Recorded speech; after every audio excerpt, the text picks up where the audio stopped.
Setting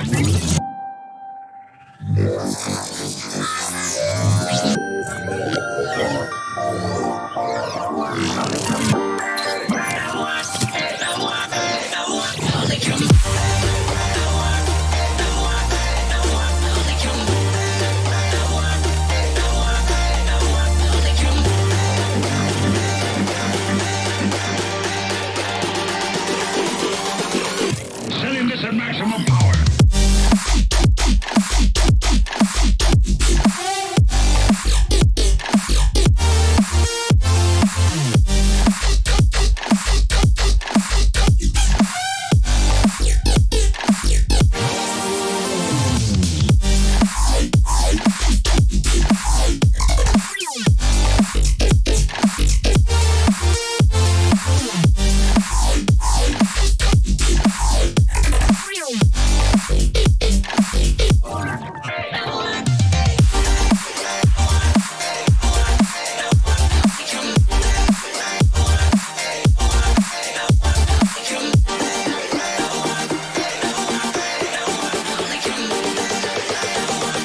Laser and charged particle beam weapons.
Weapons activated.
the cold, cold rain. I don't even feel the pain. Anything to step away. I know we could both do better. Wish you would've left me here. Now I'm just controlled by fear. What's the point in our reflection if you never look in the mirror? Counting the days until you're gone, waiting for us to carry on. Oh, I'm running, what am I running from? Time's going by, but where's the time going? I tried to give you everything. You took it all and took it for granted. If you're still falling out of love, maybe it's 'cause it's not enough.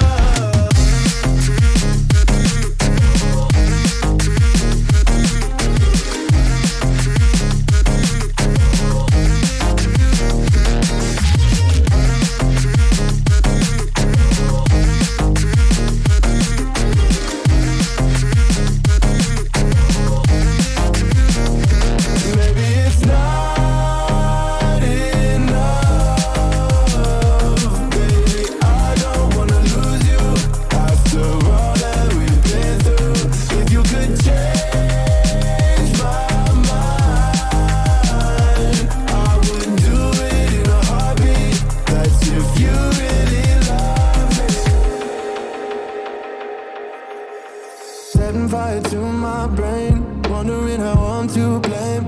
You're the one who doesn't dream, so why are you always sleeping? I remember when you said you're afraid of what's ahead. What happened to ride or die? I asked and you just start crying. How are you acting so surprised? Haven't you seen it in my eyes? Oh, I'm running, what am I running from? Time's going by, but where's the time going? I tried to give you everything. You took it all and took it for granted. If you're still falling out of love, maybe it's 'cause I'm not enough.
Welcome to the Crypto Lamb Talk Show with your hosts, Andy and Fizz.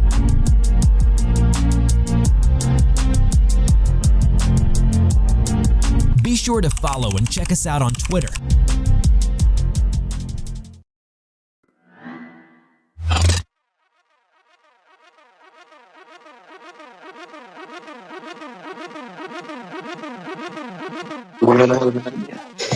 Dude, it's all good. I feel refreshed, man. You know, water breaks are so necessary.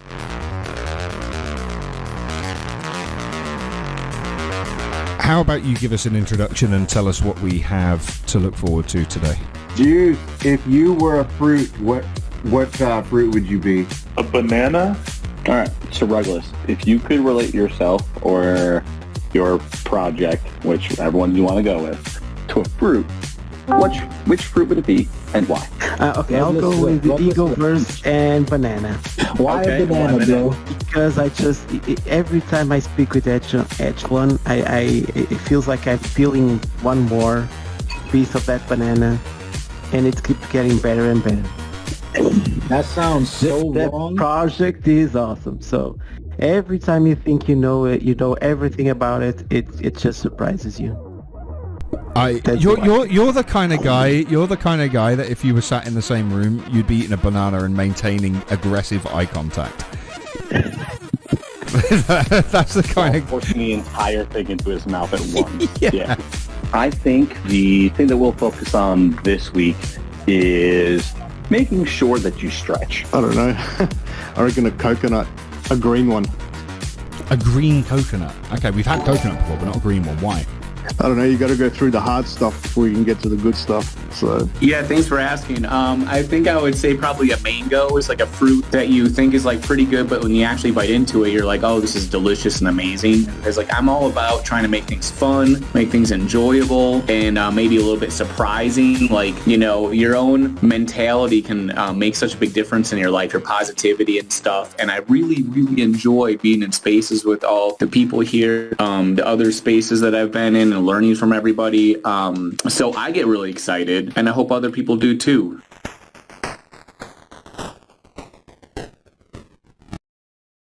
Hello, everybody, and welcome to the Crypto Lamb Show. I hope you are all doing very well. You may have noticed a couple of tweets that I put out saying that you can indeed watch on CryptoLamb.live. You can also watch on YouTube, and you can also watch on Twitter as well. As most of you are probably aware, our show today has a very special guest that most of you in the Harmony community know who is already. And that is, of course, Flu. I'm in the call with everybody now, so I'm just going to open that up and in the negotiation room. Hello. Well, good morning. How's everybody doing? I'm fine. Flu said he's dying, and Fizz can't get his computer to work. Oh, no. I think we're good. Oh, you're working. Excellent, excellent. How are you doing, Flu? Welcome to the show. Thank you. I'm good. I'm Gucci. I don't know if you heard me. I just sent an Oni to a guy who was like, "Hey, Daddy, can you please send me an Oni?" And I was like, "Yes, son. Here you go." And I feel like I've gotten played, although I don't know if I've been getting played. Do people normally call you daddy? Well, I mean, it's happened. Okay. Like it's happened once or twice. But do you like it? Not really. Is it like weird, or are they like in a poppy kind of way? Like, Are they weird? Like, are they weird? Like this specific person, are they weird? Probably. like the type of person that would just randomly call someone daddy. They didn't actually say daddy. They said, "Man, you are a legend, bro. That Oni is super cool. Thanks heaps." Which I that think was Andy. Then that was Andy. Oh, yeah, And I definitely go out and start calling people Pappy. Yeah, because like thanks heaps is the most boomer shit I've ever heard in my life, and that's why I'm like, no, this is absolutely an IRS agent, and I'm getting audited. Certain language that people use, it's just a bit of a giveaway, isn't it? Yeah, I'm like 100% getting audited now that I see this heaps like thing in here. Yeah, and I am so fucked. it's by a blonde IRS agent named Heather, and she, she's got 4 cats, and she is a wonderful person. I really just Yeah, hope here's my hope, right? Is that they're using this one, they're using this Oni for 2 different 10 KTF combat items, right? And so I'm hoping that they just like they make enough off of this that they just give up the IRS agent life, and they're like, oh no, doing stupid degen shit is way more fun, and we just like we kind of like outwork the IRS. You know what I'm saying? Like it's not exactly the same because they don't really have anything to like challenge us on that. Like how can that be more fun? How could the IRS be offering more of like a head rush, more of like something to do, something to live for than like the degens and this stupid shit that we do where we throw away like thousands of dollars after like nothing. Yeah, Like, I think if I got an accountant, they would, well, they would just run away. They would say, "No, you're not our client. Leave." You know what I mean? So it's like anyway. All right, when are we going live, everyone? We're live. We're live. Oh, We're shit. there. Oh yeah. Okay. Cool. Yeah. Yeah, all I right. mean, I already finished. Sorry. Yeah. No. Yeah, if you don't mind, go Thanks ahead for and watching, send out a everybody. tweet to everybody that we've gotten started, Flu, Well then, and they can find us at cryptolam.live. well then, fuck, dude. I don't know anything about any IRS, and I'm not sure what you're talking about. And I never sent any NFTs to anybody. I'm not sure. I don't even own any NFTs, dude. Like NFTs sound like to me to be a scam. So I'm pretty sure those don't. I don't have any. That's not my thing. Wait, what are you talking about? What's crypto? What? Why are we even Any of here? them that I've had have all gotten stolen. Any NFTs that I might have or might not have, all right, they actually belong to Priest. Yeah, everything I own belongs to Priest as well. Yep. Yeah, cool. Because everything that Priest owns belongs to his wife, so I'm in. That's cool. Let's just pile it on her. I'm in. Yeah, That's the way to go about it, dude. True.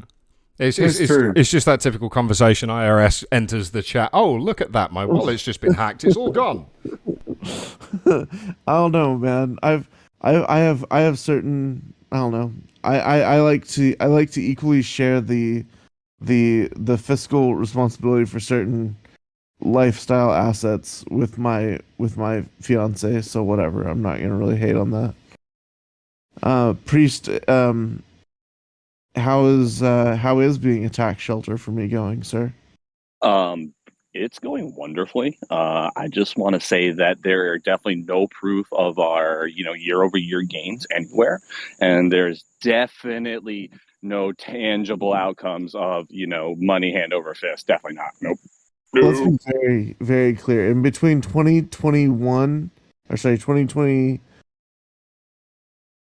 2021 and 2022, there's definitely not a year-over-year gain. Like even with the IRS fully involved, once they figure everything out and then they go through like the 7 different networks of transactions, there are certainly no fucking gains to be found here. Yeah. Well, you worked for Harmony, and the bag being empty, joke is kind of sad, but so fucking true. Well, Blue, let's jump in there. Tell us some of the places that you've worked. Where all have you worked? It seems like you've been everywhere. You're almost omnipresent. I've worked for Harmony through being a contractor.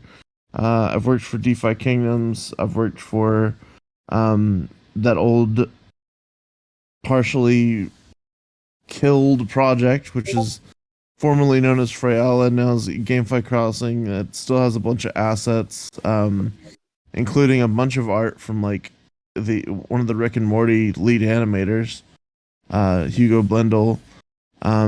That's still being worked on. It's gonna come back, but it's like I'm having to like basically put together another team on that one on the fly right now. I helped found Win Lambo, which is now like the Harmonyville and Avalanche Hills. Yeah. Although I took a kind of a step sideways out of that afterwards.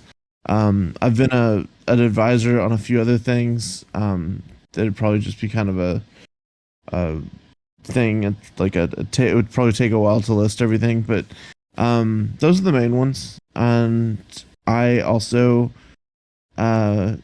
co-founded a DEX on Aurora called Amaterasu, which, I mean, it's still functional, it still works. It's just none of our long-term plans were ever able to come to fruition right away. So there's just certain things, man, that we just got to sit on them as assets until the time is right. The team has been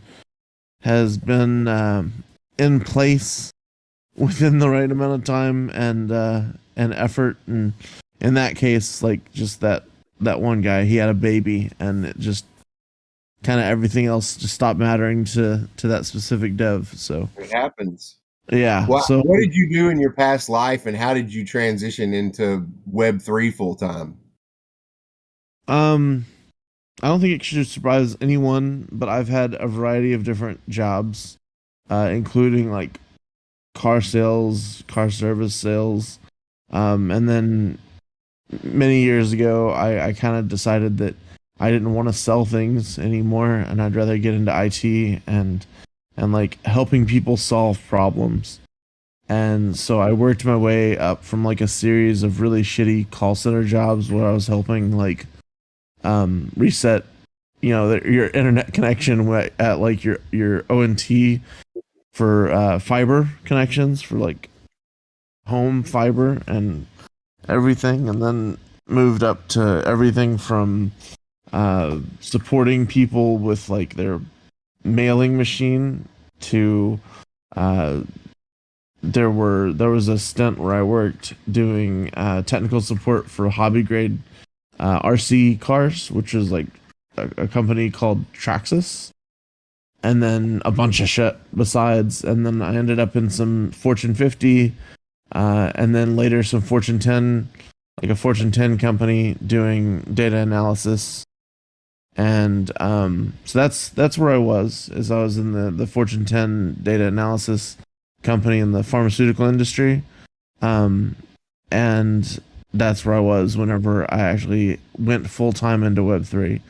But it was whenever that DFK popped off like really, really hard that I came into work one time and I was like exhausted because I had been doing everything with DFK, and I don't know, man, I was just exhausted. And my boss like asked me, and they were kind of rude about it, but it was very understandable as well.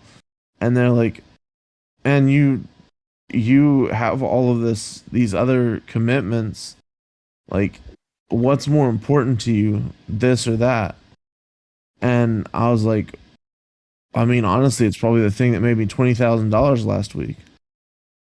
So I guess that.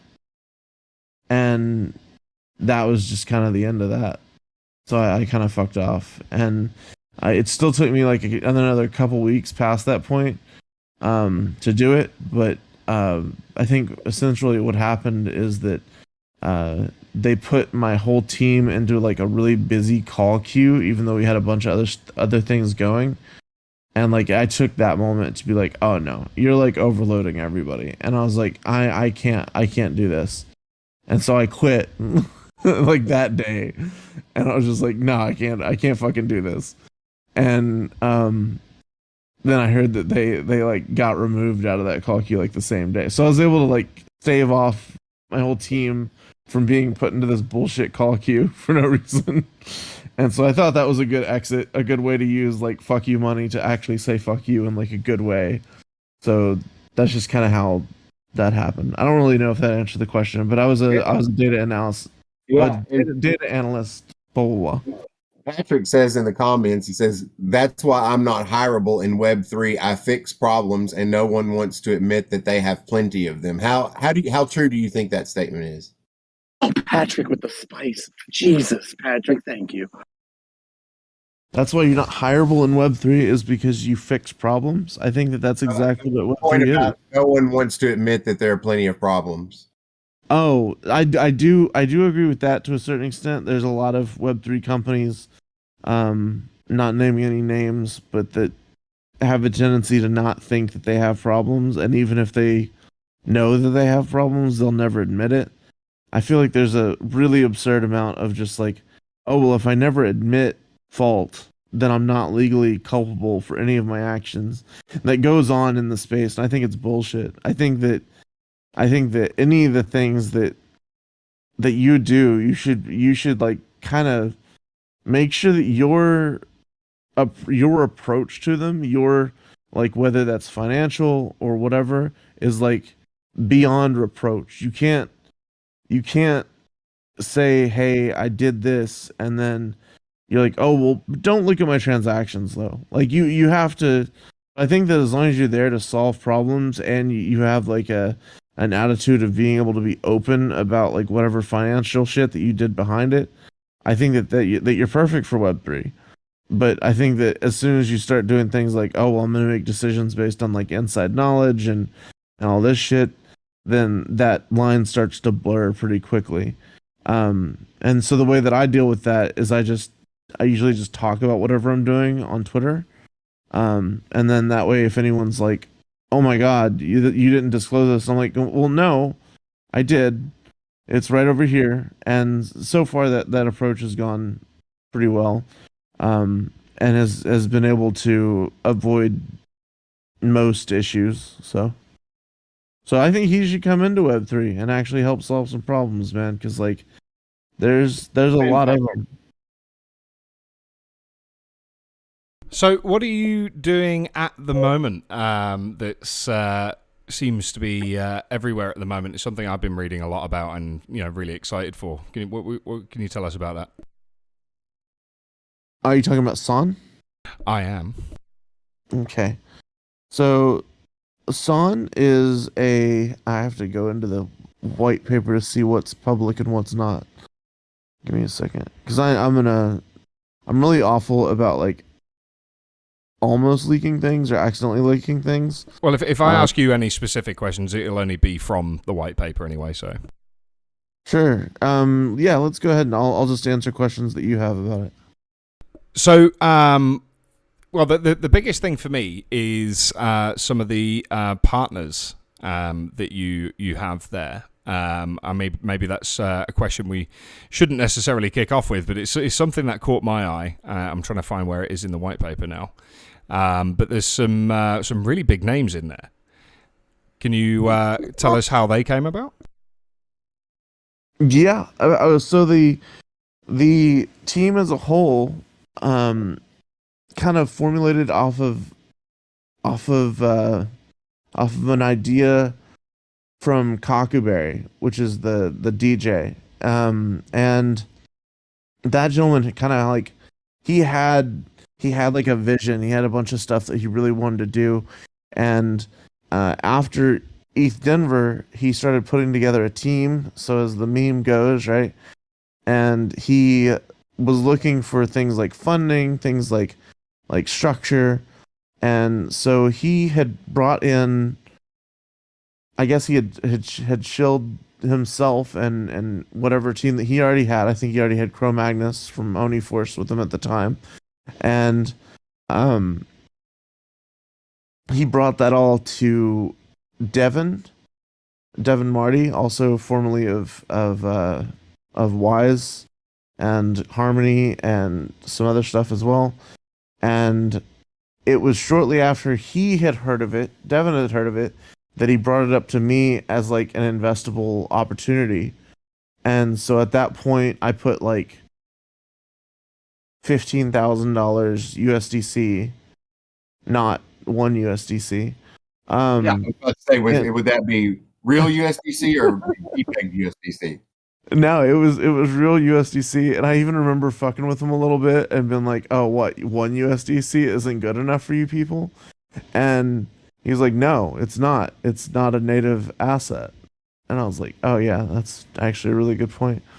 And so it was at that time that I kind of took that first step into that world, and then whenever I was starting to look for a place to go after the Harmony core team had kind of said, yeah, we don't want to take you to the prom for like the 10th time, I ended up joining the team completely.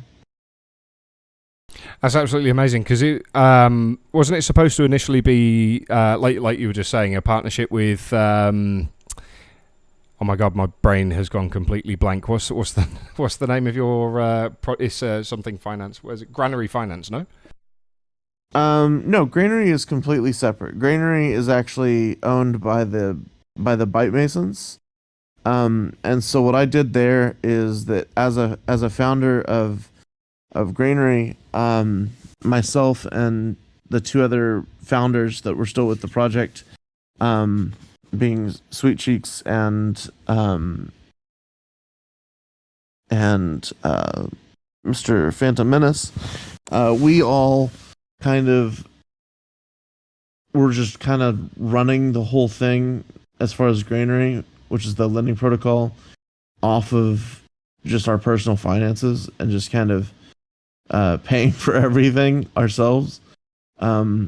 Like, for example, Sweet Cheeks had been paying our artist for a while, and that was kind of a rough. That's kind of a rough thing to just kind of take it out of our personal stuff. So what we ended up doing is we ended up signing over the whole protocol to the Byte Masons in exchange for like salaries and a little bit boosted allocations of the token that will eventually exist. So just stuff like that, just basically making it so where we had resources to then build the platform, had a marketing staff, had all sorts of other staffs. So that was separate. San is completely separate from Granary. It has no financial or even like partnership links to it whatsoever. Right. Okay. No, I wanted to ask. I've read something about it in the white paper, and maybe I misunderstood it. Thanks for clarifying that. So, like you've already said, the people behind is it San or Sun? San. It is Sun. Okay. I just want to make sure my pronunciation's correct. So you've got an awesome team behind it, and now you're on board as well. What is the biggest problem? Because everything's a lot of things are created because there is a problem, and it's there to, fix that problem. What is the problem with for artists and music creators that this fixes? I would say that there's three big problems. One second, I tried to reach out to this one person. And if anyone follows me really hardcore on Twitter, they'll probably be able to say what this says. But I tried to reach out to a very specific leader of a project last night, and it worked. And they just tweeted at me, and I was like, "Oh shit!" So now I'm responding to them. I'm asking them what platform is best for them. All right, so let me pull up my guiding light, which is my white paper copy. Or actually, I'll do the pitch deck. Yes, the pitch deck. Beautiful. Oh, have I been sending out the wrong thing for like a long time to people? I think so. That's awesome. All right, so let's go up here to the ask and the problem. So new artists, they don't really profit that much from track sales, because they have to like put their art into these different sections of the digital economy, like Spotify, like these other streaming sites, to where you get like fractions of pennies for each one of the plays that you get. But also new artists, they don't really have experience building a brand. They don't have experience building a business. And the third thing that they really do not have is they do not have access to good fan analytics. So it's very, very difficult for them to say, well, who is my customer? Who do I even target my marketing to?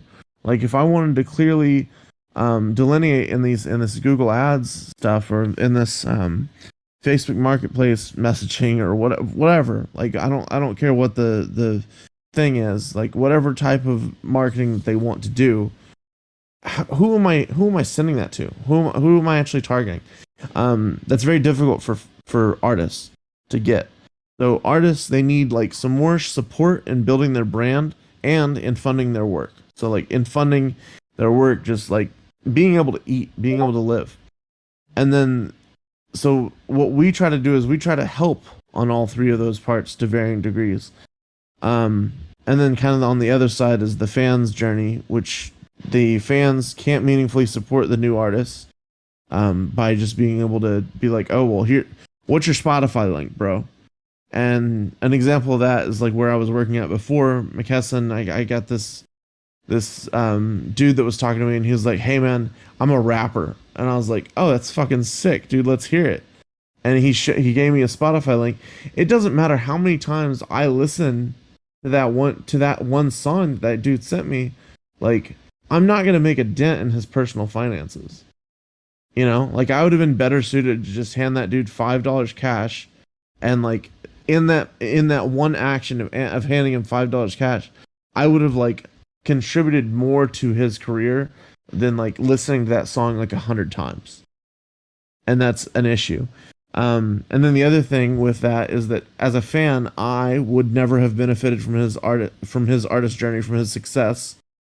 And if I did do that, if I did just listen to Spotify 100 times or went and signed up on every single thing that I could follow him on, I wouldn't really be experiencing any amount of data privacy. I would be subject to whatever the different terms and conditions are for the 10 different platforms that I would have interacted with him on. And so I would say that those problems, both for the artists and for the fans, are the things that San is trying to help with. Okay. That's really interesting. So like when you're talking about like if you know this artist, if you just paid him $5, you contribute to him more than if you were to in any other way. So I mean, is that where the soul binding comes in with the it's an NFT, if I'm not misunderstanding? Yeah, absolutely. So the soul binding is basically a way to make the NFT into a verifiable login. So like even being able to be behind an NFT kind of changes the way that you can treat that. So like that login, or even that identity can be kind of bound forever to your wallet. And then we've also got a method for basically doing a second form of that, like a second way to lock that in on a different wallet to make it like a twin soul item, and make it so where you don't lose it if you were to ever lose access to the one. Sorry, go ahead. Sorry, I had an audio problem. Go ahead. Okay. Anyway, the soulbound NFTs, it allows you to lock your whole account, like your whole music streaming account in this case, because this is going to be a music streaming service, but it allows it to you to lock it behind that NFT that is just bound to your wallet forever. So it's a link into your finances. It's a link into your kind of like your financial success, or like being able to sign things as exclusively you sort of stuff, without having to give up things like KYC, without having to give up things like other things, unless there's like certain financial things in one direction or another. Like obviously we're going to maintain financial regulations as best we can, but it is a good way for artists to be able to sign up and to be able to work in the field, maybe with an added layer of privacy. So maybe those artists don't necessarily want to be open about the fact that they're releasing NFTs, and they could do so under like a moniker or whatever, and maintain some shred of their kind of privacy. And so I think that's an interesting use case for that. But more so, I think the part about like kind of data privacy and that stuff really comes in with the ZKP, the zero knowledge proof tech that we're incorporating, and that's, I think, beyond the scope of this AMA or podcast or whatever, because ZKP is pretty complex, and we have a pretty big announcement coming up soon about the partners that we'll be using to make that ZKP happen.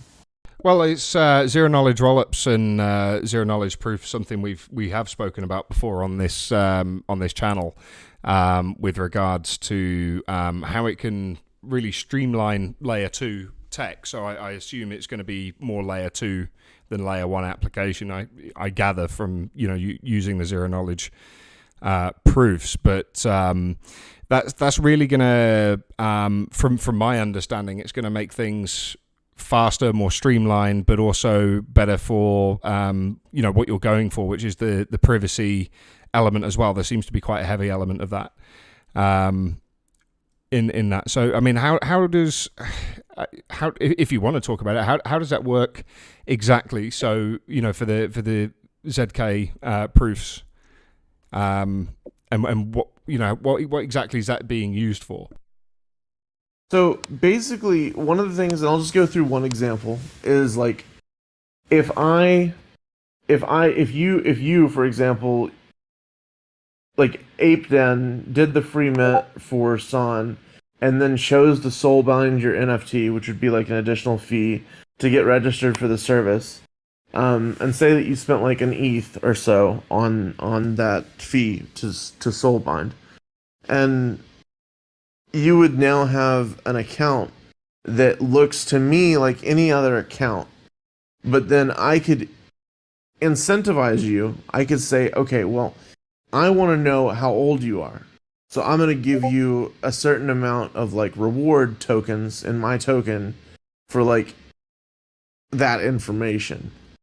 And then I want to know what section of the world you lived in. And I'm going to give you more of tokens for that information, and so on and so forth. So I'm basically paying you.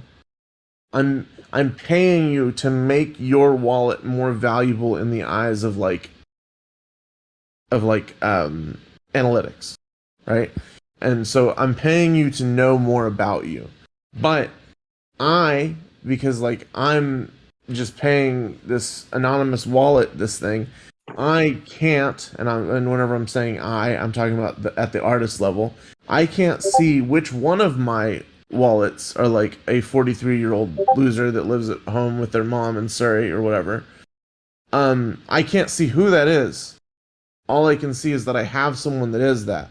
And so like we only turn on that analytics sort of thing once someone has like 7 fans essentially.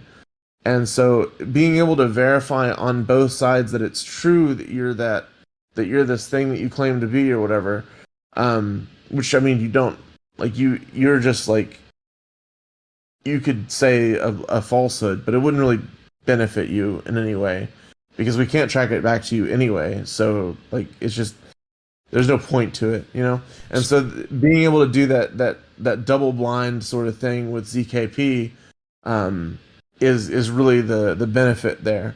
So being able to say, okay, well we're taking your privacy seriously because we literally don't know who you are on the other side. That sort of stuff. That's where ZKP would come in. Yeah, so fucking genius.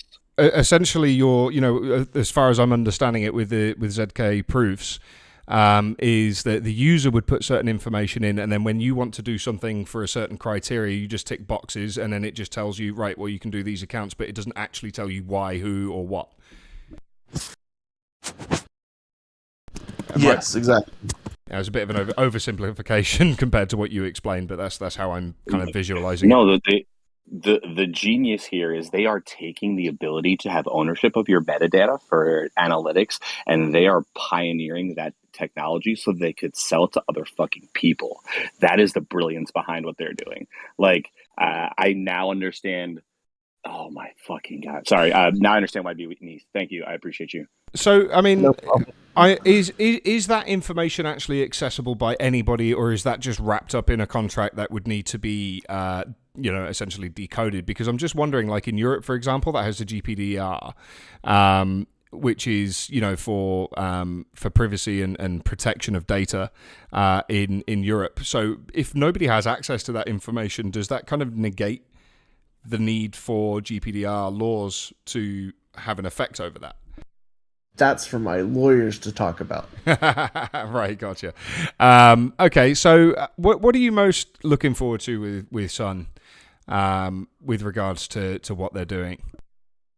Honestly, I'm really, really excited for people to realize why our memberships, I guess the soulbound memberships, because that's the only way to get into the membership program, right? Is that like to in order to be able to participate in this, to be able to get like an airdrop of the governance token and so on and so forth, you have to come into the ecosystem by like soul binding. And so we open it up to everyone by doing the initial free mint and letting people kind of speculate on that, and that's going to be a speculative investment.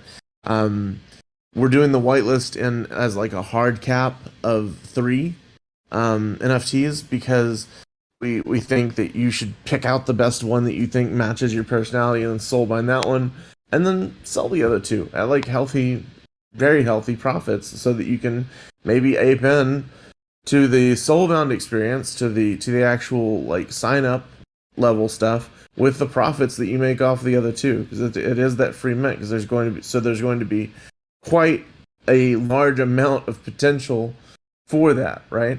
And so that's really the kind of the way that I expect for people to join the ecosystem, and it's something that I'm really excited about.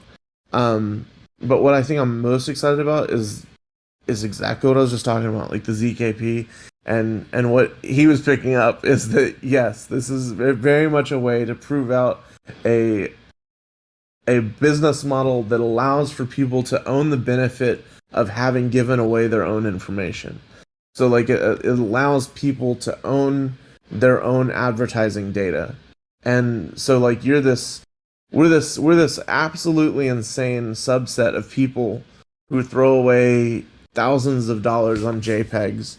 And like I cannot think, if I were having a wet dream as like a marketing director, I would probably be dreaming about people like us, right? That throw money after the things that we care about, that throw money after the things that like, oh, well, I have a specific need for self-expression in this one ecosystem that's very niche, but that could make me happy for like holding this one thing, or having an NFT that looks a certain way. This is how I choose to express myself, or whatever. Or I want a weapon that looks a certain way for the metaverse, or for some metaverse game that I'm playing. Or maybe it's bigger than the metaverse, and it's just like, okay, well, I want this for an investment thing, or I want this to get involved in this certain community where I can hang out with all of these other people who paid a certain amount to hang out in the community with all these other people. And like being able to target those people very clearly would probably be worth a lot of money to a lot of different people. And so I think that being able to own that, like own your own standing within that sort of environment, to where you actually get the benefit if that shit moons, if that proves to be a scalable a scalable business model, I think that that's really what's powerful about it, and that's what people are going to understand over time is actually like really, really, really critical about the whole game, the whole system, the whole setup. That's really awesome stuff, man. So is there any key dates that people should be aware of? Yeah, we published the mint date for SAN is September 15th. An easy way to go to get all the socials is SANSound.io, or you could just look up SANSound 3 on Twitter. We only have like 3,000 something followers right now, which I think is kind of underrated. We're going to be doing our mint kind of regardless, so I would probably aim to be earlier than I am later. Yeah, it looks like we have like 3,485 followers, which means that we're past the 3333 mark that it needed for me to dye my hair red, so I have to do that at some point. Congratulations. Thanks. I don't know if that's it's like, I don't know. I don't know if that's I mean, it's not as bad as putting a tattoo on your neck, right? Hey, man, I do not regret that whatsoever. Not even a little bit. I don't know. Share that story for people who don't know. Okay, so that story is I made a bet in chat in the DeFi Kingdoms Discord, and I was basically like, oh yeah, if the price gets to this level, I think it was like $5 or some shit, I will literally tattoo a bun on my neck, and then I did it before we hit like $2 because I'm fucking stupid. And the tweet whenever it actually went live didn't get a lot of attention, but it was very popular in the Discord, and like the fact that I'd done it was popular in the Discord. My fiance did it too, but it's just a cute pixelated bunny. Like, it's not really that much of a sacrifice. It's whatever. It's like, it's art. That's what it is. And so if something makes you that much money, it's nice to immortalize it. Yeah, I mean, like, honestly, dude, my first transaction in DFK was $900 for 18,000 Joule. Wow. Right?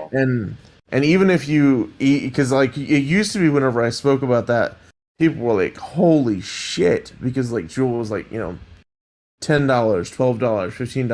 $15. But even right now, like, Joule's still way up over that initial buy-in that I had, and so like it really did after a certain point. It just became a game to me because I had already taken out my profits. I bought my house. I bought like another car and shit like that, and I never even completely cleared out of my initial investment. Like, and that's the thing that like a lot of people kind of didn't get, is that all of the profit taking that I did, it all just went into Luna as like a long-term like holding sort of thing, and then I just got fucked on all that. So like every time that I like worked for the team and all that, it was mostly just a wash. So it's kind of funny. So, with your data analyst and analysis background, what was your risk mitigation strategy for your long-term holdings, or did you just degen? So the thing that I did is that I made really a business decision very early to use the cost basis for the NFTs that I was giving away on Twitter as a method of like lowering my taxable, because whenever you're doing it for a business, like a promotional business, which is what my Twitter would be considered, right? You can deduct, not even really deduct, you can like completely write off the costs from that as long as it was a business expense. And so as that business expense for a business is based off of a cost basis, you can actually write off the entire cost of it at the time of the creation of whatever the NFT was. And I had this cleared through a couple firms and stuff. And so like what I was doing is I was giving away these NFTs that I had made whenever it was like absolutely at fucking top. Not just top for Joule, but top for tiers.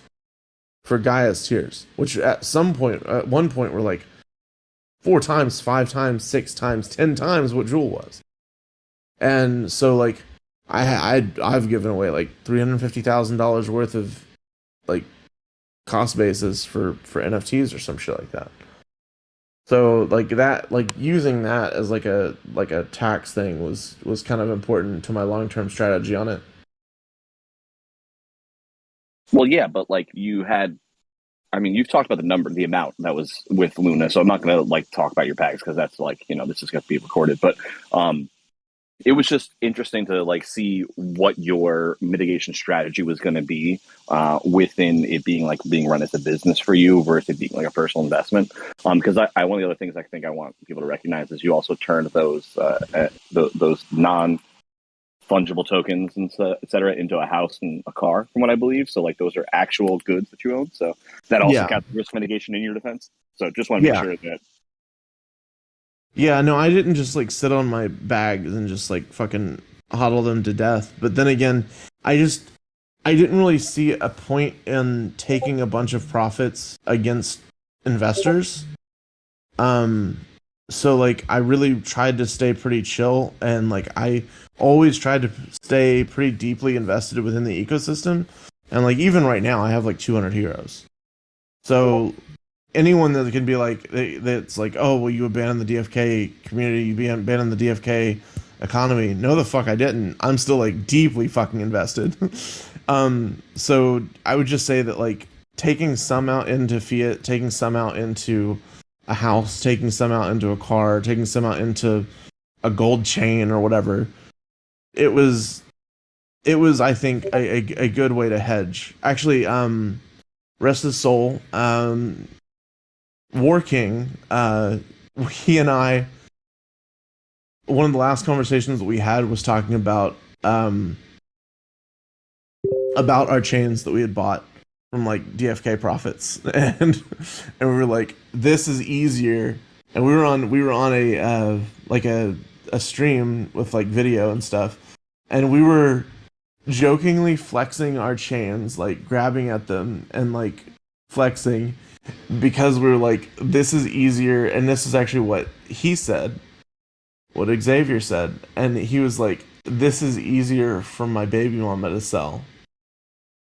And I was like, yeah, no, you're right, man. That was so like moving things into real assets is really important, because like you really have to think about how those that you leave behind are going to be able to actually make use of what assets that you actually have. And so like things that pass down to others, things that have like a real world value to them, it's really important that you invest in those as well, as in addition to your crypto bags, because your crypto bags are very, very difficult to pass down. You could do a thing where you just like write down your seed phrase, but like the legality of that is actually kind of in debate. And there's like, I think it was Jess or someone that recently posted a breakdown of like death and crypto profits and crypto portfolios and how difficult that can be to pass down. So like really you want to lessen that impact on others as much as you can, I think, in my perspective. So I think it's really just a thing about protecting my family and my loved ones, more so than it is about like, oh, well, I wanted this asset and this asset. I think it made the most sense to put it into things like a house and stuff. No, I appreciate that perspective, because I think a lot of people forget that, like, you know, because we buy pictures on the internet, that, like, you know, we forget that there's actually smart things you need to do with your money sometimes.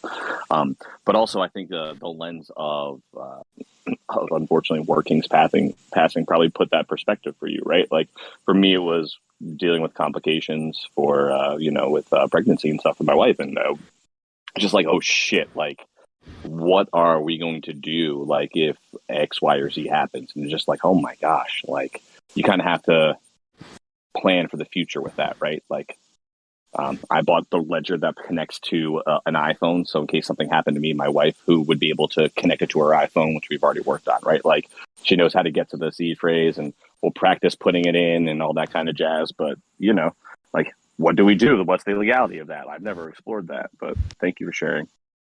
Yeah, absolutely. So Doug in the stream conversation in the Crypto Lamb Discord says degens ! And Driz says gang Flu needs to buy more anime titties. I will be supporting Tokyo Gacha Girls at their release. That's all I'm saying.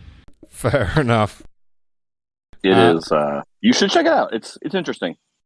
I've checked it out. I will be supporting them at release. My fiance is currently looking at me and shaking her head sadly. So that's just because she doesn't know that she's also getting a few Tokyo Gacha Girls, and therefore she should have no reason to be jealous like she is right now. So does that make it better, Jay? She says no. That does not make it better. So just changing the pace a little bit. So the first time that we met, the first time that we spoke was, of course, back in the huge Harmony Roundtable that happened just after the bridge hack. A lot has happened between then and now, of course.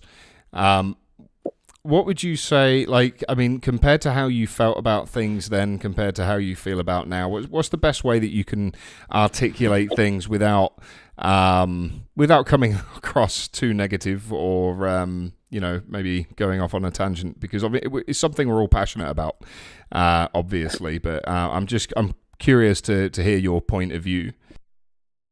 I really don't. I've really kind of hated how this has been treated by the Harmony community at large. Spicy Gang isn't really like negative. It's just we're just taking a more realistic approach, which is that we have to address certain things in the way that they actually exist, not in the way that we wish that they are or wish that they were. I would say that as I posted last night, it's going to be proven out over time that like we are not the only blockchain company to have like really questionable information security practices. And I don't think that we're going to go down in history as the worst blockchain ever.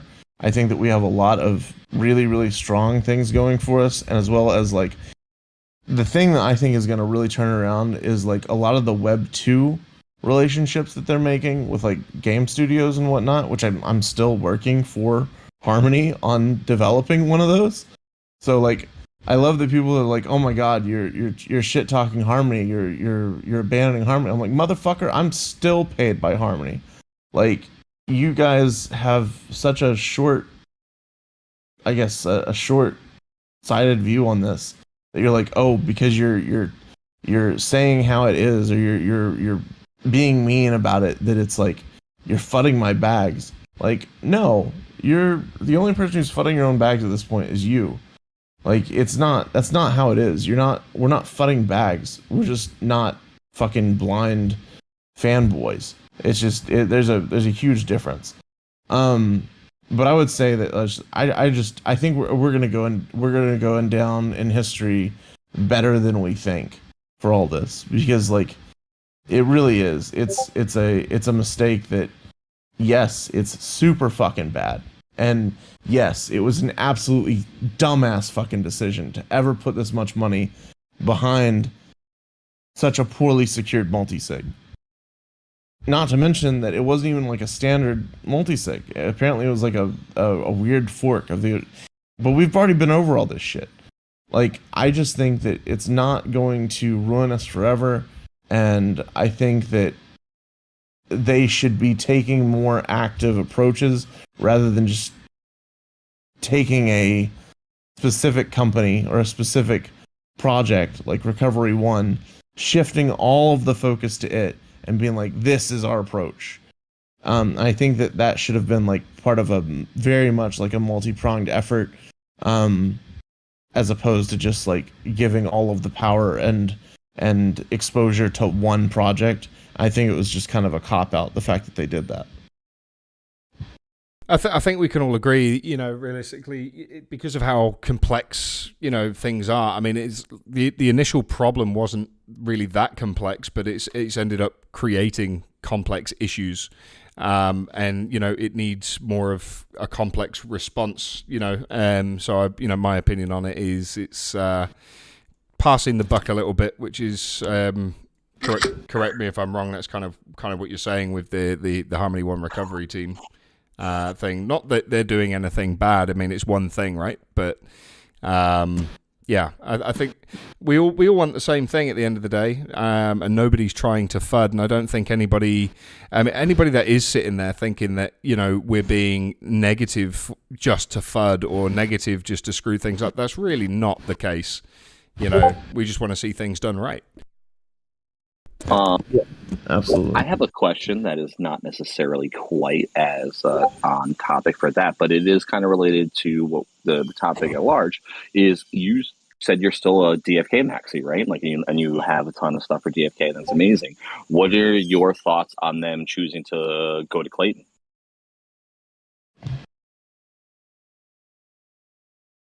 And how that impacts the Harmony ecosystem at large? I would personally rather them not just like completely abandon Harmony. I think it's a questionable decision.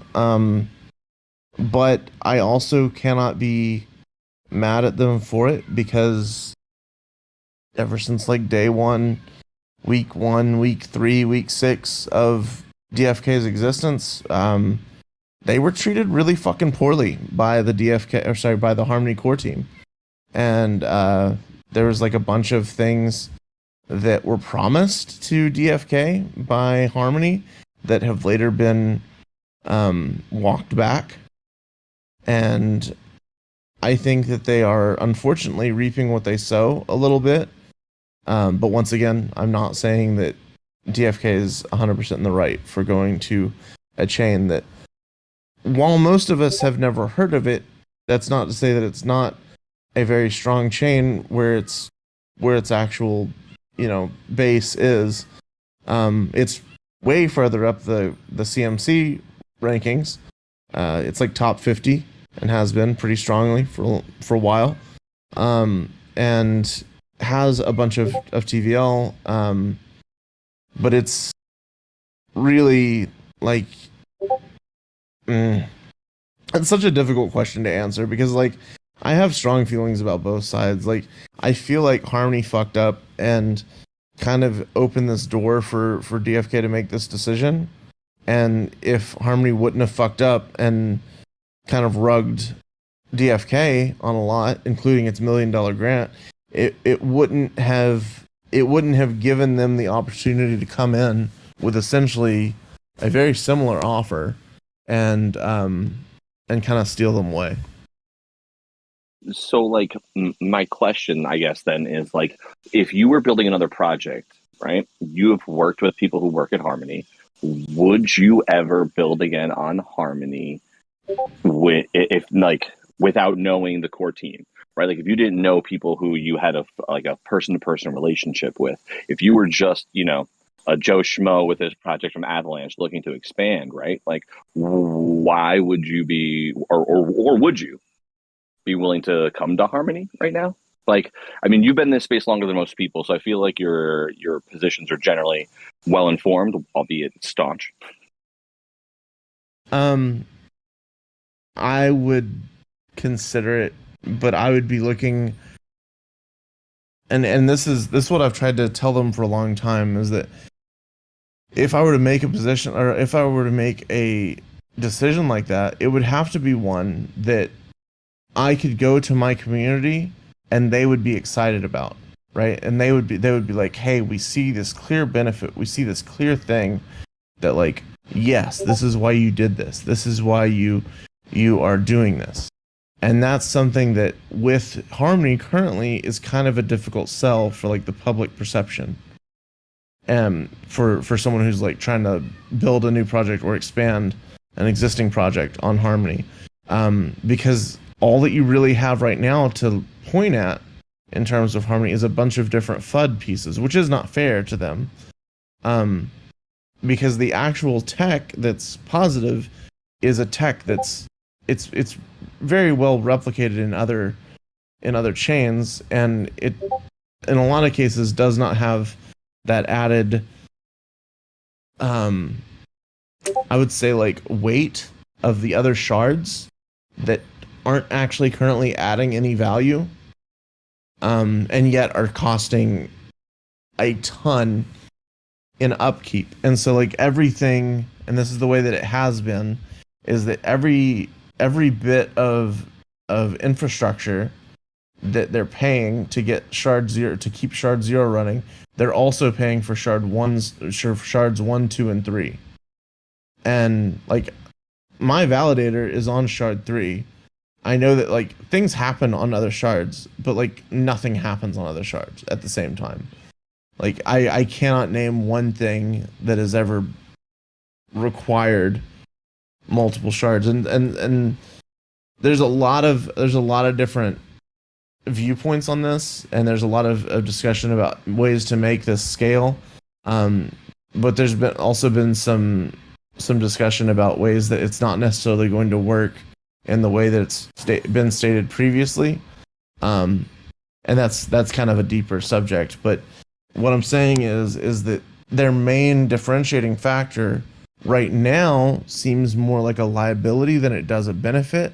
And until they change that perception, I feel like that's what people are going to see, is that, well, you're paying a lot for these shards, you're not actually utilizing them. Why would I come and build on you if I don't even think that your infrastructure is scalable? Because right now it's not. See, I set him up to say something silly, and he gave us a well thought out question. We need to do these things later in the day so we can get more spice. Well, Doug in the stream conversation in our Discord says, Spicy Flu, how do you juggle so many projects, power washing, supporting others, playing video games, touching grass, and enjoying your life? I do not touch grass, nor do I enjoy my life. So that cuts out those two things immediately. Aw, Flu. I don't know, man.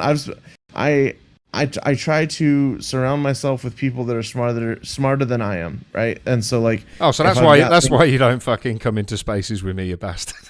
I try to maintain like a really, I don't know. I try to make sure that the people around me are like way better at the shit that they're trying to do than I am at whatever I'm trying to do. So, I think that as long as you have like a really good team, you can probably start to focus a little bit on other things, and then just have them bring you back in to make decisions whenever you're actually needed for a decision. And I think that doing that and like really emphasizing that you need to be brought in whenever you need to be brought in is like a really powerful thing, and being able to like scale that appropriately is really important.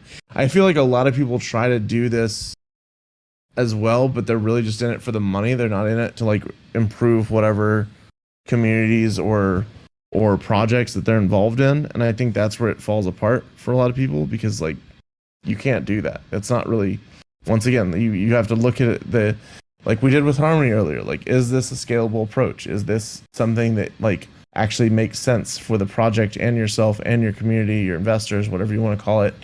Like, and I think that if you can't answer that in a really affirmative way, like a positive way, I feel like you need to slow the fuck down and just focus on one thing. I completely agree with that. I mean, it's one of the reasons that I really wanted to do the Crypto Lamb show, especially with Fizz and Priest, and Rugless has been helping us out massively as well. But it was to bring people together on a platform like this that could talk about projects, the intelligent people behind it, the people that were passionate, that weren't just in it for the cash, so that they could come on and share what they do and talk about what they do and everything else. Because, for me, there's just so many YouTube channels out there and various other things that focus on the ones that are going to bring them the most money. So like a lot of people, I'm not going to name names and things like that, were charging exorbitant amounts of money to make a video or to do a podcast like this from a project or whatever, whereas we maintain that it's free for anybody to come on and talk here. I'm not going to ask anybody for anything. The only thing we do have, of course, if people want to, is our partner program, where they can display ads on the stream and on the website and stuff like that. But this is the thing, and I completely agree with you. For me, it's about the passion of the technology, the passion of the art, which I'm coming to love more and more. And of course, the games. Like I'm not aware of any other chain that has the kind of games that Harmony does or being built. I don't know if you agree with that or not. I'm not aware of any others that are as good. I mean, yeah, there's a lot of really positive projects that are building on Harmony. I just think that a lot of those projects that are currently building on Harmony are probably looking elsewhere. And that's unfortunate, because I think that the thing that really is better than Harmony, more so than anywhere else, is the community. And I think that we have like the best community. I know that sounds like a fucking cop out, and I used to hate it whenever people were saying this, but like it's really true, man. Because like there's so many other chains where you go in and you try to just ask a simple question on like a Discord server, and you're just like attacked and kind of like mocked and shit, and it's really brutal for like new people into the space. And I think that Harmony has been one of the most positive places for that. And just really just being not a shitbag is something that the Harmony community is pretty great at. I completely agree, and it's something that's not going to die away either. I think what you said earlier about we're not going to go down in history the way people think we are. It is like Sir Ruggles just said, best community hands down. That's why I bring them wherever I go without shilling, and that's the important thing. Fizz, you're very quiet over there, man. Do you have any questions? Fizz doesn't exist. He can't hurt you. He can't even unmute. No, he can't. So, Flu, I have a question. You posted something recently about being a semi-pro BM, like a mountain bike rider. So, do you watch videos of current mountain bike riders now on like YouTube to live vicariously? Because, like you said, you don't touch grass, so I'm assuming you don't go ride your bike anymore. So. I don't even have a real bike right now. I used to have a Santa Cruz, and then I had a Cannondale, and then I had some other shit. So no, I don't even live vicariously through that anymore. Unfortunately, I probably should. And I was actually trying to get back into sports like of that kind whenever I fell, and I messed up my back recently. So.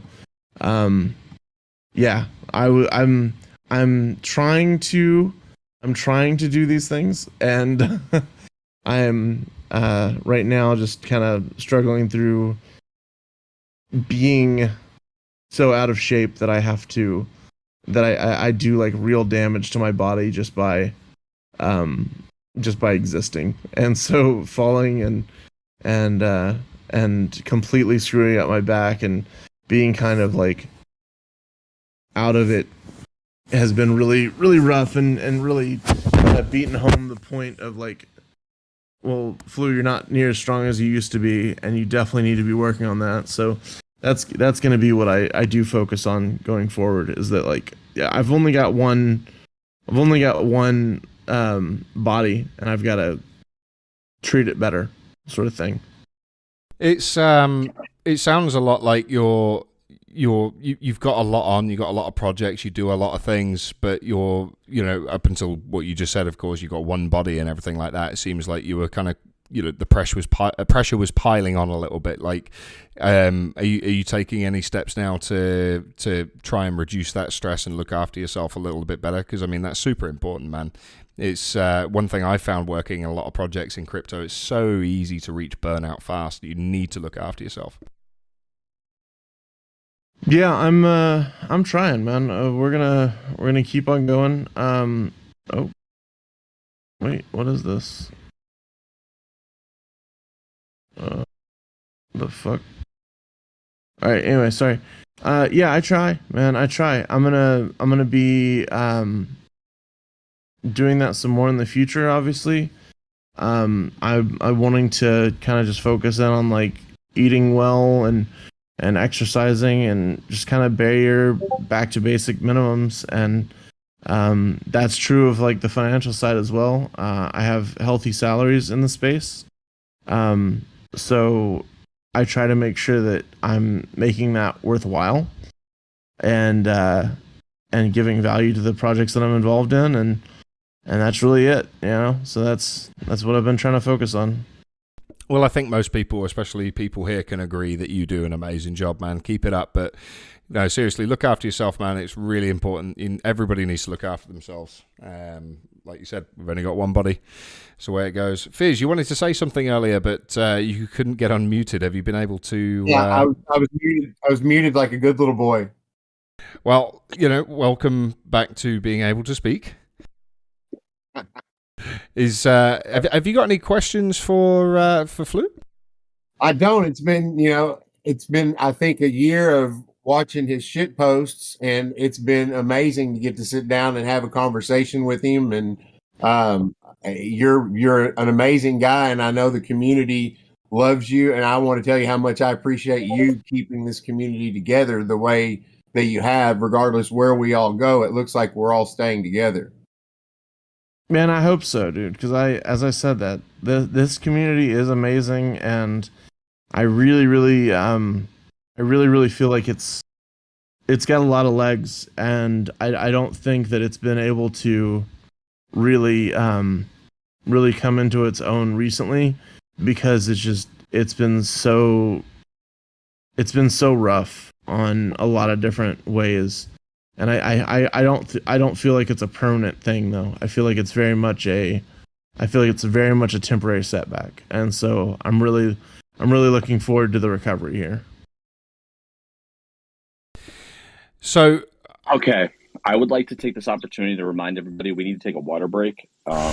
This one's not really sponsored by anyone other than fake Li Jiang on Twitter with his amazing dance posts. So everyone go follow him on Twitter and get yourself something to drink. I'm going to drink a wonderful cherry pomegranate sparkling water from Wegmans.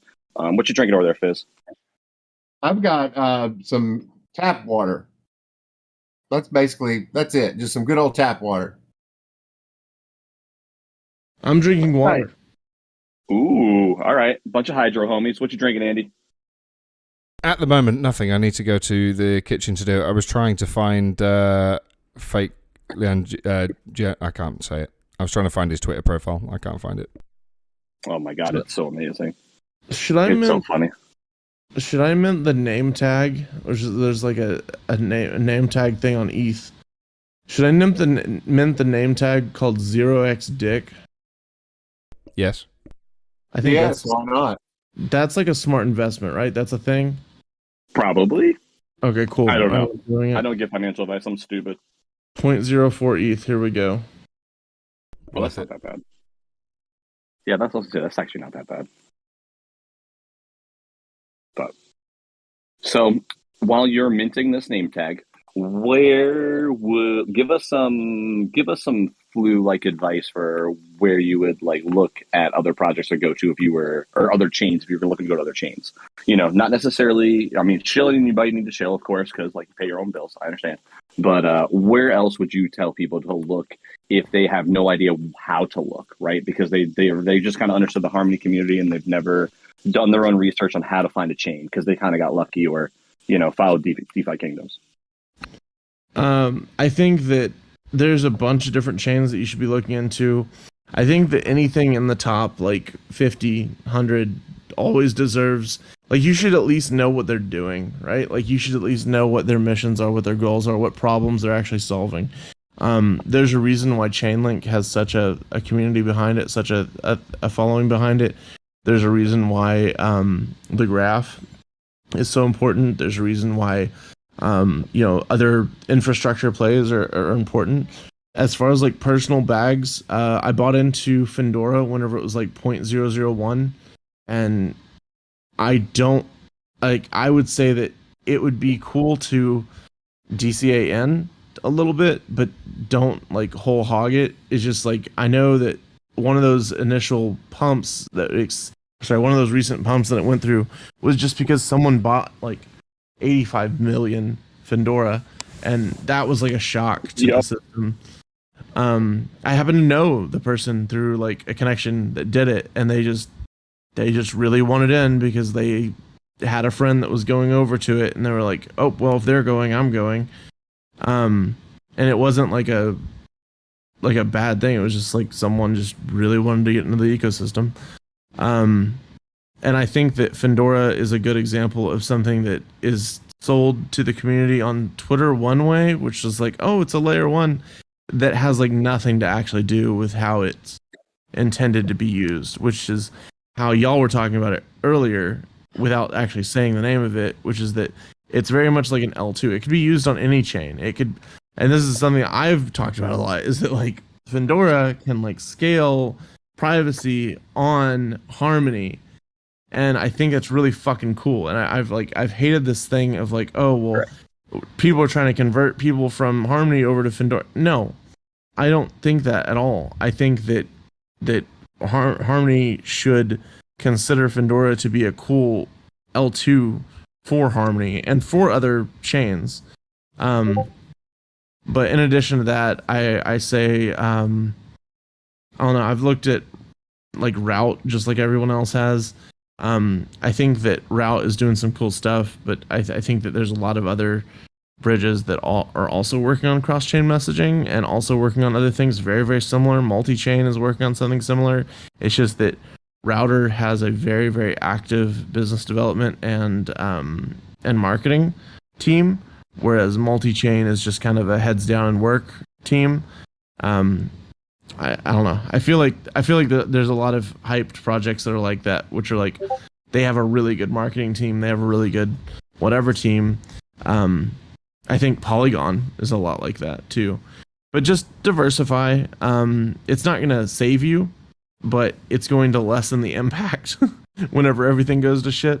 But it's also going to put your money into more pots so you have more chances of mooning if everything doesn't go to shit and it recovers, or if certain parts of the economy or the ecosystem recover, like what happened with Findora, for example. Yep. Excuse me. And right now, Findora does not have anything built on it. So they have like Yellow Submarine, which is great, and they have like one DEX, and they have a few other really low key things, but it's very much in like heads down build mode. So if you want something more active, maybe you'll explore the Clayton ecosystem. I don't know. I've never fucking done it, but I think it would be like a responsible thing for me to know, for me to do, you know? Probably. And like some other small ones as well. Yeah, there's a lot going on, man. Just try to remain as well informed as you can. Well, thanks, man. I appreciate it. Right, like, because you've been here for so much longer than some of us. Like, I know I'm more of a lurker everywhere. I kind of like hobo and just chill. And it wasn't working when I was doing my own research, so like by reading white papers and shit and following the community sentiment by like, I was like, oh, everyone says to use this thing, and then I would use the thing, and then they'd rug or stop development for whatever reason, and just like, all right, we gotta do something different here. I can't be invested in stuff that is like the future and not understand how the ecosystem works, because like the way everything works previously, it's not how it works now. So thank you for sharing. I appreciate it. Fizz, I know you have to go to a call. Do you have anything you would like to ask Flu before you leave? Do you want to ask him the question now while you're here? I was just going to say the same thing. Ask him the question. Please have the question before I go. Yeah, I got to run to Flu. There's a question that we ask every guest that's ever been on our show, and that is, if you were a fruit, what fruit would you be? I would say probably a pomegranate, because like I take an unreasonable amount of effort to get any value from. Oh man! Wow, I like it. That. That's really good. Very good answer. All right. Well, thanks, guys. Have a good rest of the show. You're killing it. You're legends. Take care, Fizz. Thanks for coming as always, dude. Bro. Awesome. So does anybody in YouTube or Twitch or anywhere else on the interwebs have a question for our amazing guest, Flu? It doesn't have to be about just crypto, right? Like, we kind of always drift away from crypto eventually. So like, Flu, what do you do outside of crypto, man? What do you do to relax? So right now I'm playing through the last portion of Final Fantasy XIV Endwalker. And so I've been really, like, I'm literally, my Twitter name is DFinalFantasy. I am a huge Final Fantasy nerd. I always have been. But I'm only now getting to play to the end of Endwalker. I'm really excited about that. I'm trying to pick up rollerblading again, as I mentioned earlier, and that's how I kind of busted my ass. And then I'm just trying to spend more time with my fiance, because I don't think she gets to see me as much as she should, and so that's what I've been really trying to focus on, is just like family and physical activity and hobbies that I like. I've put off reading for a long time too, so I need to do that. I need to read. Well, I have a few different crypto related books I need to read, like one on the metaverse, one on cryptopians, like a few others. But also other books I need to catch up on. So I'm a big like sci-fi fan, I'm actually writing a sci-fi novel in my time that I devote to it, which is nothing. So I probably need to get that going again and start writing that again. And yeah, that's about it. And what would you tell anybody watching right now they should kind of read or pick up or pay attention to? I mean, that's difficult, man. I would say there's no like one size fits all answer to that, because like there's so few things that every one person can agree that like sucks them in and actually keeps them reading. So I would say that whatever interests you that you want to learn about, just go learn about it, and like don't give yourself any excuses of like, oh, you're gonna start at this time or you're gonna start whenever this happens or whatever. Just make it happen. Like if you want to be a dev, read about coding. If you want to be a marketer, read about marketing. If you want to read about whatever, I mean, just read about whatever.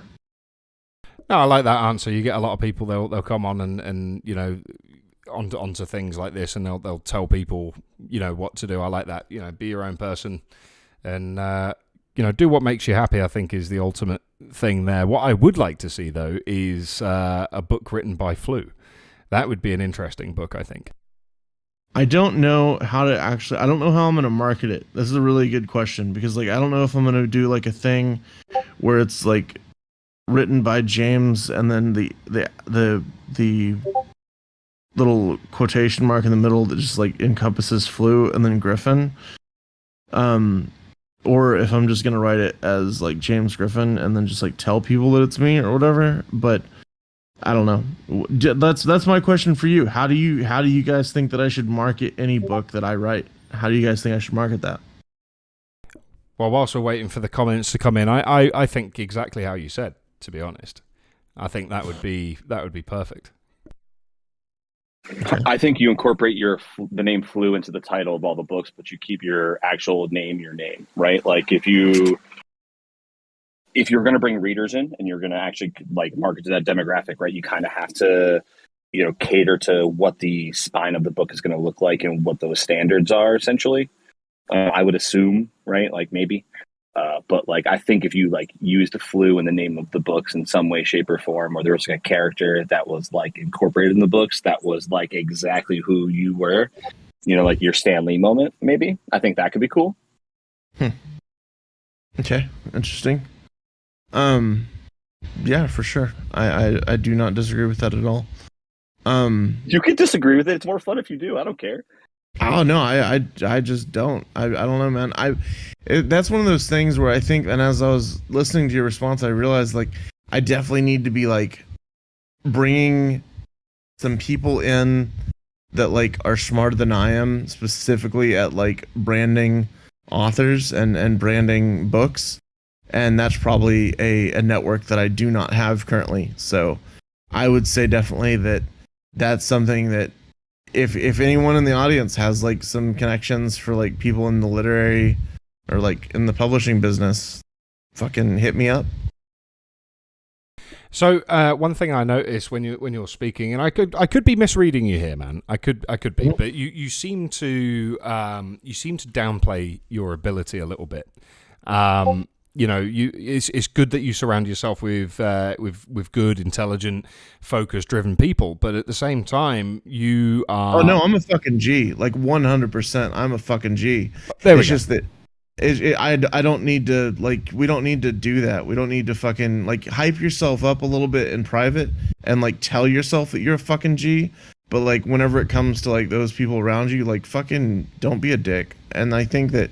Like it's the Will Wheaton method or whatever that I think is really important, and that's just like you don't need to try to like convince everyone else that you're cool. Like you'll be cool or you won't be cool. You'll be good or you won't be good. You Just don't be really you. need to, yeah, you don't really need to force it in any one direction. I think that as long as you like live in with like your own set of like ethics and morals and everything, and you're happy with that, then that's all that really matters. Oh yeah, I mean, I don't think everybody kind of gets along with the Richard Hart style of, you know, kind of ego. It's certainly not something I subscribe to personally, but it's just like, everybody knows you in this space. Everybody sees you as a G, as you put, and I kind of felt that you were kind of downplaying that a little bit. No, I don't see any point in being obnoxious about shit. I think that it's kind of, I think that people tend to have like a Richard Gray or whatever, or Richard Hart, is it? I don't remember his name. Yeah, Richard Hart. He's do you know much about him? I don't know much about him. I don't know what he did to become huge in the space. I was just looking at a dude yesterday that was like commenting on something that I cared about, that he had like a focus, like, or like a feature done on him that was like whenever he had like $100 million of NFTs, and he was giving like some news, so like a tour of that. I thought that was really cool, but like I'd never heard of him, and I was like, oh, this is really neat. I wonder how many people are in here like this, because like I'm not a G like that. I don't have money now. I lost all my money in this market, and I have to make it all back, right? But I think that a lot of people would have tried to hide that, and I never tried to hide it. So like I got told by a friend yesterday that they like stood up for me during a space because someone was like, oh, well, if you're using Flu as your hero, then you're fucked anyway. And the dude was like, dude, Flu's not a hero, and he's never tried to claim that he is a hero. It's just that like he doesn't try to fuck people over though. Like I don't know what your problem is. And I think that that's what you should aim for. You shouldn't aim for, oh, I'm going to be a hero, or I'm going to be the coolest motherfucker on the planet.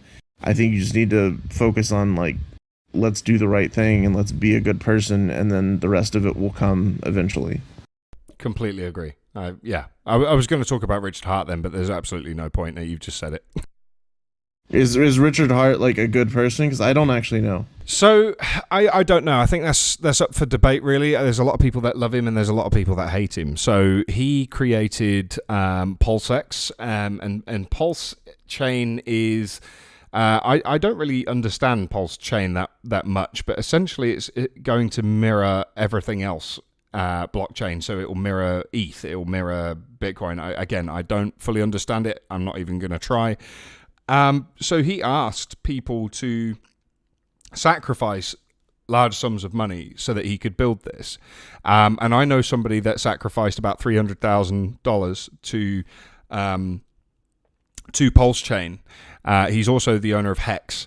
Hex token as well, and that $300,000 is supposed to then get him something on PulseX. Again, not even going to try to understand it, but essentially once people sacrificed all of this money, he then started posting videos and pictures of him in all of these different outfits like Versace, and he was coming out with the Rolexes, and he keeps posting pictures of him with certain influential individuals, celebrities, and just like living the bougie life. And it's, to me, it almost looks like thanks for the money. That's kind of what it looks like to me, because there's still no Pulse Chain release, and this has been going on for a long time now. So there's a lot of people. There's a huge following, huge cult following almost for this guy, and I really don't get the mentality personally, because it, like I said, it really does look like when he's coming out with the Versace, the Gucci, and all of that kind of stuff, he's basically just saying thanks for the money. He did just do an interview recently with Jordan Belfort, who is of course known as the Wolf of Wall Street. So funny story about Jordan Belfort. I one time specifically targeted going to a party in Miami, I think it was, where was it Miami? I don't know. I think it was Miami, and yeah, it was Miami because I had Dreamer with me, and like Dreamer and I, like Dreamer, the president of DFK, went to this party, and we ended up getting to meet instead of Jordan Belfort, we got to meet Wall Street Bets, like himself, and so it's one of the guys, I forget who runs the account. I'm looking real quick because they follow me on Twitter. Wall Street Bets, I picked up at one of those parties. Jamie, that's it. And that was like, I never got to see Jordan, but I got to meet Jamie, and then like we had a few meetings after that and everything. Nothing ended up coming of it, but it's such an interesting set of parties in real life events that like lead to these crazy opportunities. And I would recommend, that's one thing that I would recommend. Sorry, this is completely off the bullshit, but if anyone in here that's listening right now wants to become like a professional within the crypto industry, I would really recommend that you make the time and the effort to go to a crypto event and just hang out and just like see who's around and like talk to people, because like a lot of the most genius motherfuckers in the space have like 14 followers on Twitter, and they're not high key at all. They're like completely just like head down. Whenever you talk to them about Twitter, they're like, I don't really use Twitter. I don't really use any sort of social media. I just kind of do whatever I do. But yet they're like, they work at Coinbase or something. And I would really recommend to a lot of people to just go in and just like pick an event near you and go. And if you don't have an event near you, then hit some people up and like try to build that out and just like be the change that you want to see in that, and like fucking put your city or put your state or put whatever on the map. And I think that that's really kind of a focus, because like there's so many people out there that are so fucking awesome and that don't get that level of flex ever, and they don't want that level of flex ever, in regards to like whomever, right? Side note that the Richard Hart, I pulled up his profile over here, and in his profile picture he's stepping out of like some sort of luxury car with a bag. I think it's like a Louis Vuitton bag that like has RGB, and that is probably one of my most stupid desires that I've ever had, is to own that bag or a bag like it, because I'm not going to actually pay for a bag like that. I'm not going to pay for that bag, but I think that it's a really cool looking bag. I would never use it. I would just like, I don't know, I'd like keep it for like a gaming laptop or something stupidly obnoxious. But like the one that I would buy would be like a tenth of that price. I don't know. That was completely unrelated. That's my new goal, guys, is to have like an RGB light up bag. I kind of see where you're coming from there. I had a similar kind of thing. I was out shopping with the fiance, and we were walking past Louis Vuitton, and the plan at the time was just to go and have a look, just go and have a browse. And we got talking, and in the end, we ended up buying her a new bag, and it hurt. Made me cry a little bit inside. And this thing it's been used a few times, but it's mainly stayed in the box to maintain its pristine kind of nature. It's just something I don't fully get, like why. It's just not something I've ever really fully understood why, Yeah, I'm looking at the bag right now on like StockX. Louis Vuitton Keepall LED monogram 50 black, and the last sale that it had was actually, it sold for $13,000, so it's actually trading below list which I think the list was like $30K. But $13,000 for a bag is like absolutely stupid, and I think that rather than doing that, if you've got $13,000, here's my thing on it. If you've got $13,000 or $30,000 or whatever, like rather than putting that immediately into a bag like that because you think it's a cool idea, figure out how they did it. Figure out like what could you do to do a similar function or whatever that you like about it, and then like spend that $30,000, that $13,000. If you've got that sort of money to blow, try to make like a business of your own about it. And I think that's something that we could take to heart in NFTs and like other things, is that if you see a collection that you really love, or if you see like a thing that you really love, like just make it. Well, it's just like it's a piece not of hard. advice. It's a piece of advice that I've always kind of been given. Don't innovate, replicate.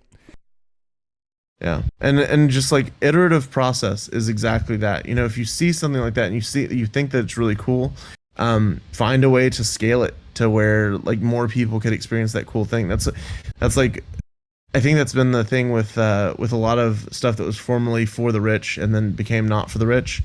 Private drivers became Uber. Private catering became DoorDash. I don't know. My name actually comes from something very similar to that, where I'm called Flu, but my original name was actually closer to Flu Pirate, and the reason that I did that is because back in the swine flu, I basically did a thing on Craigslist at the time, where I kind of ran errands for people and did it for a fee. It was a pretty modest fee, but like. People accused me of profiteering off of the flu because I would like show up and like be wearing a mask and gloves in order to give you your groceries or whatever random chores that you were paying me to go do for you so that you didn't have to leave your house. And they accused me of profiteering off the flu, so I named myself the Flu Pirate. And then later, whenever I got into NFTs, I kind of saw the trend of people keeping very simple monikers and those being very scalable branding wise. And so I just moved it down to Flu, and that's kind of the story behind that. But that was an example of like I had accidentally invented DoorDash a little bit early, but I didn't scale it in the right way. I didn't scale the experience, so like it didn't mean anything. Like it's not like that's something where a lot of people were like, oh, I had this idea and blah blah blah. Well, if you didn't scale it, if you didn't actually like go through and like actively try to progress that thing that you came up with, then like you're going to get outworked by someone else that actually did do the work and put that in there. I mean, sorry. Don't fucking get outworked.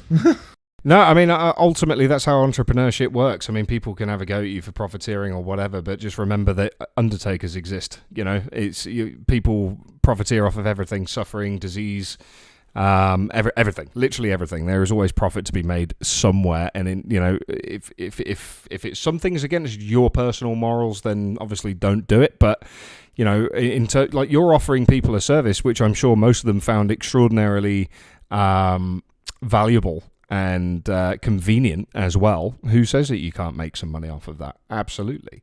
So that's my view on it anyway. Yeah, for sure. So, does anybody else have any questions for Flu before we close out today? What about you, Priest? Oh, of course. While I'm in the process of doing some math, sorry. Yeah. So, Flu, when you are, worrying about trying to be a better person at home, right? You said you want to spend more time with your fiancé, and you want to, be Did better. You just say fiancé? That's what he calls her. Yeah, that's what he calls her. Brilliant. And actually, it wasn't either. It was not myself, nor was it her that actually came up with that. I don't think. I think it was like the community of DFK. So shout out to community DFK for coming up with Fluence. That's awesome. That is amazing. And that's why decentralization works. What I was going to say is when you go to do that, what kind of stuff do you like to do that's like with her? Do you like to go to dinner? Like my wife and I like to go to dinner, right? Like we go to like nice restaurants and like experience, food experiences because that's what we like to do. What kind of stuff do you guys like to do? Yeah, we love to do that. We love to do nice food. Like I think today we're gonna go have some sushi at like a place near downtown Dallas, place that we go a lot. But we live all the way out over in like Fort Worth at this point, so that's kind of a drive. I think we'll take the Supra or whatever and just kind of go and chill and do that and make somewhat of a day of it. I have a few crypto related things to do today. I'm going to be live on a space with Vibestream Network later. Vibestream Network is one that I would actually recommend that a lot of people take a look at. Vibestream Network's on Twitter. Let me see what their actual tag is. And they're going to be doing they're going to be doing NFTs soon where they're actually selling the rights to songs, like basically as NFTs, which could be really cool. And so I would recommend getting in on that pretty early. Let me see. They have an OpenSea link in their bio now. And yeah, they actually are selling that now. I don't know if can you post a link in the chat here? Or like in the yeah, I can. If you put it in, if you go ahead and put it in the Discord, I'll post that in the Twitch chat and Sure. YouTube and so on. We actually have Legoat coming on Friday, I believe. No, he's on Monday. So yeah. Yeah, San and VSN will be working very tightly together. And I have a question for you. Is here's a freebie. Is ask Goat where he recently got hired. Oh, okay. Done. Yeah. So I think that happened yesterday, and I don't think that he's been public about that yet. So definitely ask him that. Nice. I think Priest will remember that one because he knows that I've got a memory like a sieve. Well, literally, I wrote it down. Nice one. Cheers for that. Nice little bit of free alpha there for you all watching. I gather nobody has any other questions. Everybody's just quite happily just listening to the sound of your voice. Somebody in YouTube, I think it was Driz as well, actually just turned around and said, what a glorious voice this guy has. I'm pretty sure he was referring to you. I know, it was definitely you, dude. Yeah, that's not me. Okay, so this is not a little known fact. This is a very well known fact. I fucking hate my voice, and I will never, ever, ever watch anything that has my voice in it, ever. So if I ever make a mistake on like a live stream or something, it definitely has to be pointed out by others because I will never go back and catch it myself. I used to be a little bit like that, but then I got over it really quick. Otherwise, I would have been very terrible at what I do. I mean, maybe I still am, but like, I just had to get over that because it's any time I was watching a stream back, it's like, because I know what you mean. Like, it's like the old day of kind of recording yourself on a cassette and then playing it back, like, maybe putting together a mixtape or a rap or something as you did as a kid, and then playing it back, and you're like, oh wow, that's me. I sound like that. So yeah, very strange. So yeah. It's obviously we're coming towards the end of the show now, and it's been an absolute pleasure having you with us today, Flu. It's been a long time coming, man. I wish I could have got you on sooner, but go for it, man. So, Flu, you have some amazing stories. I think the last thing we have, because we have a little bit more time, I know Andy always tries to wrap it up, but the question I have is, what is your favorite story, right? Like, what is a favorite story from your life that when you tell people, you don't feel bad telling it because you can like omit people's names, but what is your favorite story that like makes you belly laugh? And would you be willing to tell it for us? Okay, so there was a documentary crew that was doing a documentary on DFK, and like wherever y'all are, I hope the best for you. But we did like this rolling shot because they wanted to interview me. They interviewed Sandwich Punch and Baby Punch, which Sandwich Punch is a fucking legend in the DFK community for doing like the whale watch reports and like the AMA summaries and everything. He takes notes like a madman because he's like a lawyer. And like we were all walking together in Denver, and we were, I guess like the cameraman was like rolling as we were walking, and so like the cameraman was walking backwards, and like we were all doing this, and it was funny because just like the people in their cars were like stopping and like looking at us and like slowing down and like looking at this group of nerds walking downtown Denver, and we were just talking about like rugs on Harmony and stuff and just like stupid shit. And I think like seeing like being in that position and being like, these people think that we're doing something really important over here and we're just talking about like Radiant Isle. And like I started laughing a lot at the time, and I couldn't explain to anyone else why I was laughing because it seemed so weird to me.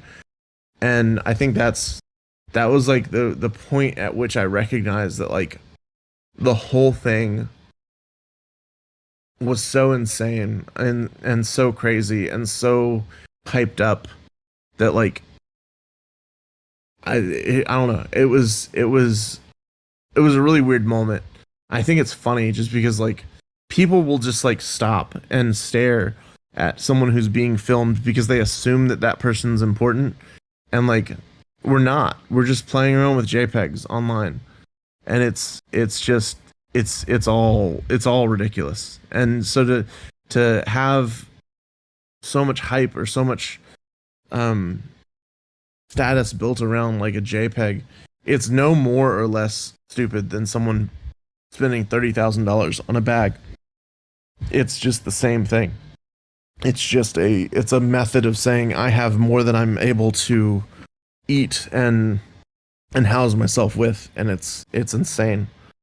So just remember to, I don't know, just take joy, take levity in those situations whenever you find them, because you'll find them more and more as you start to look for them, because you'll be like, okay, well this isn't actually what it seems or whatever, and this isn't going to work out the way that everyone thinks. And just kind of, I don't know, be there for people as they figure it out. That's well, thank you. Yeah, no, really, thank you for that. That's a really interesting perspective. So, I mean, for anybody curious, like, how do you envisage things working out? I think that this system of money, and I've always thought this because like I got into crypto whenever it didn't really make you money. It was like a hobby. It was like, oh well, I don't like banks. And I think that crypto truly is like this transition into like a more open financial system. But I think there's been a lot of bastardization of it that's come along with it over time. And so it's something that scares me, and it's something that excites me at the same time, because I'm like, I think it's really cool. I think that having like an open system of money, an open, transparent system of money where you can actually track things through is really awesome. And I think that one of the things that's been kind of limiting it up to this point in terms of like institutional adoption is that institutions don't necessarily want to be that open with their dealings. And I think that's where privacy chains, privacy coins are going to be like the next big thing, because it's going to kind of bring it back to what that initial thing was, is that let's actually make this entire new system and not just part of a new system, not just the part that's transparent, but all of it. That's really cool. So, well, I don't have anything else, man. I'm kind of shot. What you got, Andy? No, I was just going to say, the way we usually end things is I would love to hear a sermon from Priest on, something. I usually say something positive. I usually say, some sort of positive affirmation. But like, whatever's in your heart today that you want to let people know. We'll normally ask guests, Flu, if you're not aware, to just kind of when we're ending the show, just say something to the people. You've already done that quite a few times throughout the show, so if you haven't really got anything else to kind of convey to the people, don't worry about it. But Priest, what would you say to the people today? An ounce of prevention is worth a pound of cure. And if you don't, or we could use a bunch of the platitudes, right? Like if you fail to prepare to fail, right? So find something that you care about and take a couple of minutes today and work out how you're going to support that. Because we all have things we care about, right? Whether you're spicy and you think that you're capable of helping bring change in a constructive way, or if you think that you want to spend more time with parts of your family, right? Like do what you need to do to support that, and I think you'll have a much better outlook on the rest of the day when you have a little meaning behind the work you are doing. Completely agree with that. Flu, do you have anything? No, I'd go with Priest. Yeah, I completely agree. Okay, well, unless anybody has anything else that they want to say, I think we are going to end the show here today. Flu, like I said to you a little bit earlier on, it's an absolute pleasure having you here. Thank you so much for taking your time out of your day to come and speak with us on the show today. And, it'd be great to have you back on in the future, when things start kicking off a little bit more to talk about, where we were and where we are then, if that makes sense. Would be really cool to hear your perspective on that. For sure. Absolutely. So, thank you very, very much for watching, everybody. Say goodbye, guys, and I will go ahead and end the call. Bye. So thank you very, very much for watching, everybody. You are absolute legends for tuning in, as always. I'm going to, first of all, show our promotional video. Feel free to stick around and watch that if you like. It is kind of funny. But also make sure you check out cryptolamb.live as well. Maybe even chuck in a little donation there if you do so choose. It's going to help me be able to do giveaways and things like that. And don't forget to follow if you are not following as well, and subscribe over on YouTube. Also, if you're watching on YouTube. And we are back on Wednesday with Ali Illustrated. So make sure you tune in for that one. Same time every single Monday, Wednesday, and Friday, 14:30 UTC. And I will see you all then. Be good to each other. Take care. Bye-bye.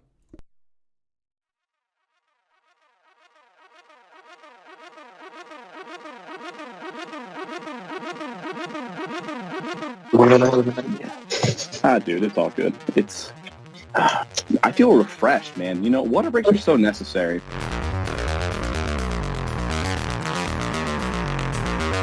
How about you give us an introduction and tell us what we have to look forward to today? Juice, if you were a fruit, what fruit would you be? A banana? All right, so Ruggles, if you could relate yourself or your project, whichever one you want to go with, to a fruit, which fruit would it be and why? Okay, I'll go with the Eagleverse and banana. Why a banana, bro? Because every time I speak with H1, it feels like I'm peeling one more piece of that banana, and it keeps getting better and better. That sounds so wrong. That project is awesome. So every time you think you know it, you know everything about it, it just surprises you. You're the kind of guy. You're the kind of guy that if you were sat in the same room, you'd be eating a banana and maintaining aggressive eye contact. That's the kind of forcing the entire thing into his mouth at once. Yeah. I think the thing that we'll focus on this week is making sure that you stretch. I don't know. I reckon a coconut, a green one. A green coconut. Okay, we've had coconut before, but not a green one. Why?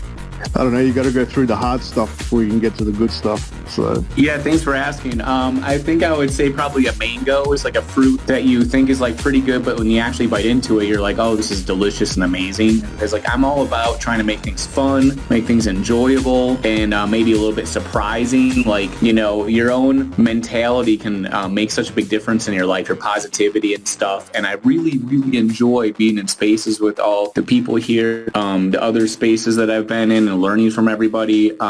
So I get really excited, and I hope other people do too.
strength, increasing my strength when I remember myself.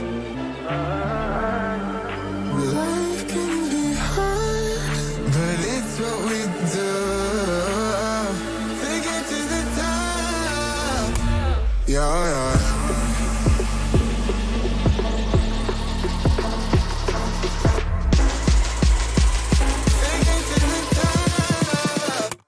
Yeah, yeah.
Two souls colliding.